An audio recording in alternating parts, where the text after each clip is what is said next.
ఇప్పటివరకు మనం 19 శ్లోకాల వరకు చూసాము. కురుక్షేత్ర రణరంగంలో ఒకవైపు పాండవుల సైన్యం, మరొక వైపు కౌరవుల సైన్యం ఉంది. కౌరవులు మరియు కౌరవుల తరపు ఉన్నవారు వారి వారి శంఖాలను ఊదారు. అలాగే పాండవులు, శ్రీకృష్ణుడు పాండవుల తరపు ఉన్నవారు వారి వారి శంఖాలను ఊదారు. ఇప్పుడు 20వ శ్లోకం నుంచి చూద్దాం.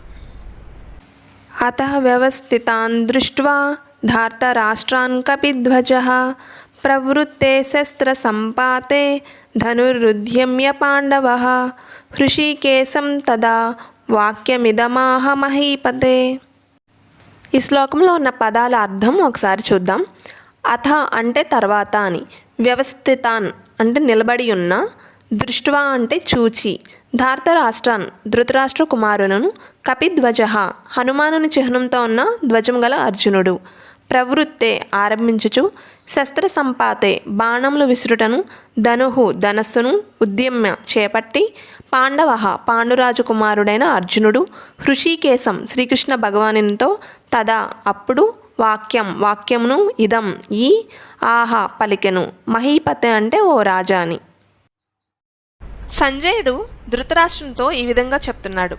అర్జునుడు కపిధ్వజము ఉన్న రథమునందు నిలబడి ధనస్సును చేపట్టి బాణాలు విసరడానికి సిద్ధంగా ఉన్నాడు.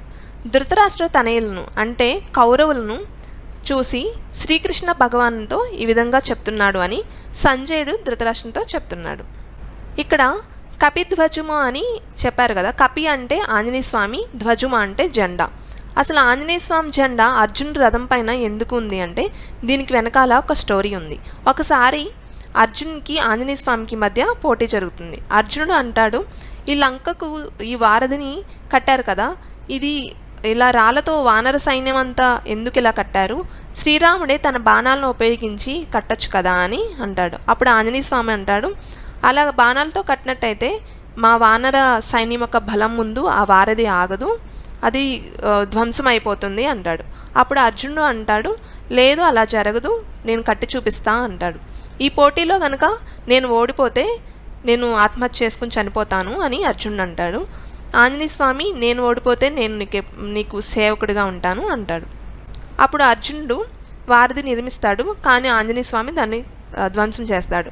మళ్ళీ అర్జునుడు నిర్మిస్తాడు వారధిని, మళ్ళీ ఆంజనేయ స్వామి ధ్వంసం చేస్తాడు.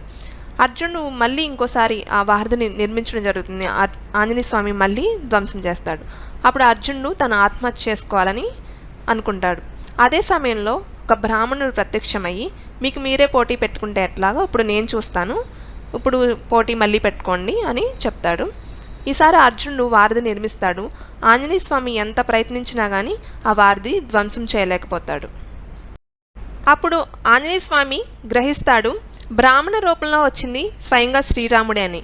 అలాగే అర్జునుడు కూడా తను కాపాడడానికి శ్రీకృష్ణ భగవానుడే వచ్చాడని గ్రహిస్తాడు.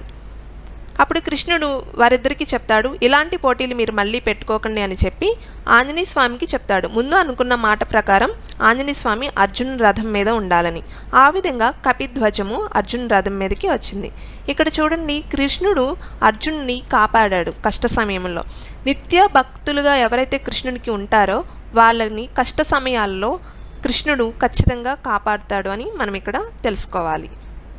హనుమానుని రూపం చే ఉన్న ధ్వజము అర్జునుడి రథం నందు ఉండడం కూడా అర్జుని యొక్క విజయానికి ఇది మరొక సూచన. ఏ విధంగా అంటే రాముడికి యుద్ధం జరిగే సమయంలో ఆంజనేయ స్వామి రామునికి సహాయం చేయడం వలన రాముడు విజయం పొందాడు. ఇప్పుడు శ్రీరాముడు మరియు హనుమంతుడు ఇద్దరూ కూడా అర్జునునికి సహాయం చేయడం కోసం అర్జున్ రథం నందు ఉన్నారు. ఇక్కడ శ్రీకృష్ణుడు స్వయంగా శ్రీరాముడే.